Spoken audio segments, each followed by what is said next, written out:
You were one of the first, especially to understand the power of the podcast and how social media can work. And now you've had everyone from President Obama on there. You just had, I was telling you, the Louis C.K. interview.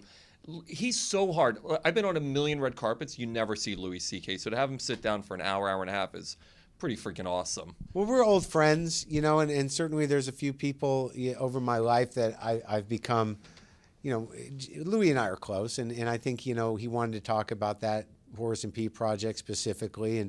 And he wanted to do it with me. That was nice. And you know, I like that people come over and do the show. But oddly, I really, for the long form interviews, I only do people once. Yeah, he was really the only one I did twice, to actually do 2 separate hours. And I think the first interview we did, we broke into 2 parts, but that was one interview. But he's the only one I did twice. Why is that? What was it about him and his story? And just, it was the friendship, or was it? Well, yeah, well, he had come over like to do a little, he plays a little part in the first episode of Maron this new season.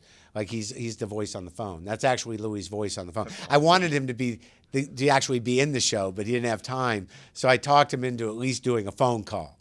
So he came over to record that at my house in L.A. when he was out there for something. And just as friends, he said, it was before Horace and Pete dropped, and he told me about the whole thing, just to tell somebody, because it had to be so secret. So he wasn't talking about it. So he was so excited to talk to somebody. And he made me promise I wouldn't tell anybody. And then like a few days later, he's like, we should have recorded that. And I'm like, yeah, probably. But then he just said, well, look, I'll come tell you the story again.